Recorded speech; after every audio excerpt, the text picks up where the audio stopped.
Hello students, कैसे हैं आप लोग? आई होप आप सभी अच्छे होंगे, अच्छा कर रहे होंगे। तो आइए आज हम लोग बात करने वाले हैं सुप्रीम कोर्ट के आए हुए नए फैसले के बारे में, जो कि आरक्षण खत्म करने वाली है। एससी एसटी और ओबीसी को मिले हुए आरक्षण खत्म होने वाले हैं। तो रिजर्वेशन पे हाल ही में सुप्रीम कोर्ट ने एक ज़बरदस्त फैसला सुनाया है। तो आप लोग सोच रहे होंगे मैं ज़बरदस्त क्यों बोल रही हूँ। तो ज़बरदस्त मैं इसलिए बोल रही हूँ क्योंकि हाँ, हमारे सुप्रीम कोर्ट को 20 साल बाद समझ में आया है कि जो फैसला उन्होंने 20 साल पहले लिया था वो गलत था। तो अब उन्हें याद आया है कि उन्हें फ़ैसला बदलना है अपना। तो अभी हाल फिलहाल में तो सुप्रीम कोर्ट अपने लिए हुए फ़ैसले को बदलने में लगे हुए हैं, जो कि 2004 में 5 जजों ने मिलकर फ़ैसला लिया था। उसे उसे अब 7 जजों ने मिलके एक फ़ैसला दिया है, जिसके कारण इसको बदला जा रहा है।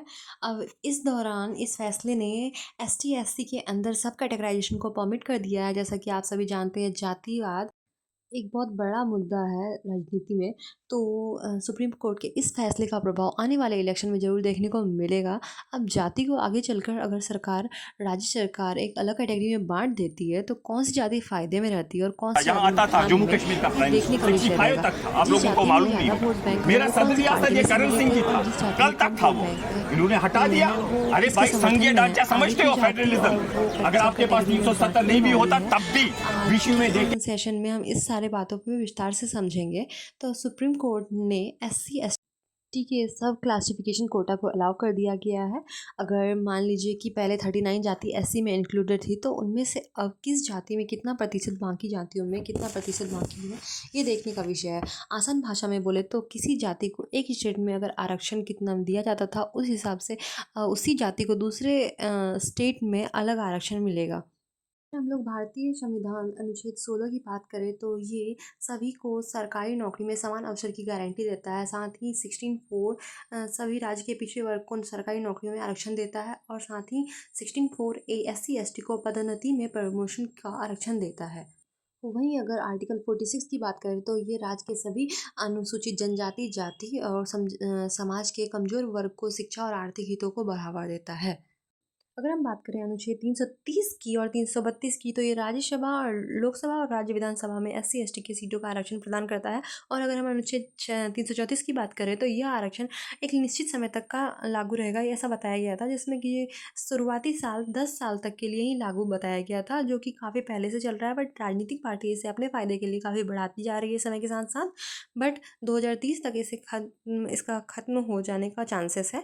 एंड अगर हम बात करें, वहीं अगर हम बात करें आर्टिकल 340 की, तो ये मंडल आयोग, मंडल कमीशन जो है, ये राज्य के पिछड़े वर्ग के लोगों को उनके स्थिति को ठीक करने के लिए उनकी उन्नति के उपायों को गठित करने में हेल्प करता है। तो आइए जानते हैं कि ये मुद्दा आखिर स्टार्ट कैसे हुआ। तो एक लड़का जिसने सिपाही भर्ती के लिए एग्ज़ाम फॉर्म फिल किया हुआ था, तो उनका एग्ज़ाम में वो क्वालिफाई कर जाते हैं। बट उन वो कट ऑफ मार्क्स में कुछ मार्क्स से रह जाता है उनका।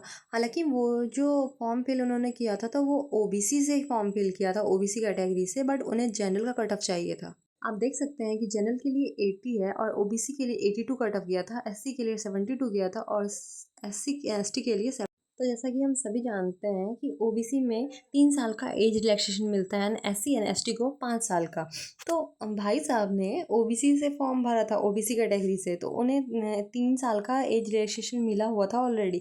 और जब उनका फॉर्म मतलब उनका एग्ज़ाम दे दिए, तो उनके रिजल्ट में 81 मार्क्स उनको मिला। तो उन्होंने दावा किया कि मुझे 81 आए हैं, तो मुझे जनरल कैटेगरी से मुझे नौकरी मिलना चाहिए। तो भाई कैसे मिलेगा? उन्होंने पहले तो ओबीसी से फॉर्म भरा था, कैटेगरी ओबीसी था, वहाँ से आप एज रिलैक्सेशन ले रहे हैं, तो आप जनरल कैटेगरी से कट ऑफ कैसे क्वालिफाई कर सकते हैं? आपको दोनों तो, या तो एक ही कैटेगरी से ले लो, या तो आप जनरल का ही दोनों ले लो। तो आप अगर जनरल से जाते तो आपको कट ऑफ भले ही आपको कम तो मिल जाता, तो आपका एज तो ख़त्म हो गया था भाई। अपना भी तो देखोगे आप। बट उनके ही कारण ये मुद्दा स्टार्ट हुआ है।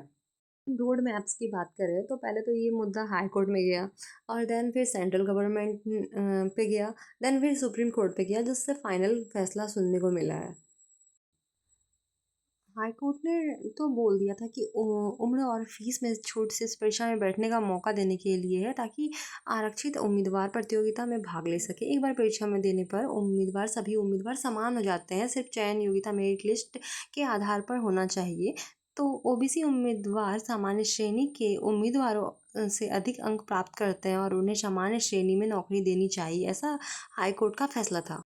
फिर आती है बारी सेंट्रल गवर्नमेंट की। इन्होंने बोल दिया अगर किसी एसटी एससी ओबीसी उम्मीदवार ने उम्र छूट अनुभव में या छूट लिखित परीक्षा में अधिक चांस जैसी किसी भी प्रकार की रियायत का लाभ लिया है तो उन्हें सामान्य श्रेणी के सीटों के लिए विचार ही नहीं किया जाएगा।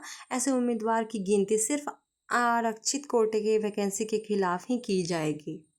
और फिर सुप्रीम कोर्ट ने कहा अगर भर्ती नियमों की अधिसूचना में कोई रोक नहीं है तो अनारक्षित श्रेणी का उम्मीदवार जिसने सिर्फ उम्र फीस छूट का लाभ लिया है और सामान्य श्रेणी के अंतिम चयनित उम्मीदवार से अधिक अंक प्राप्त किए हैं तो उन्हें सामान्य श्रेणी में स्थानांतरण किया जा सकता है। लेकिन अगर भर्ती नियमों में स्पष्ट रोक है तो निर्णय में ये आया कि सुप्रीम कोर्ट ने हाई कोर्ट के फैसले को रद्द किया, केंद्र सरकार से अपील की स्वीकार कर ली है। तो आई होप हमारा वीडियो आपके लिए हेल्पफुल रहा होगा। तो जागरूक रहें, सतर्क रहें और हमारे साथ बने रहें। Thank you.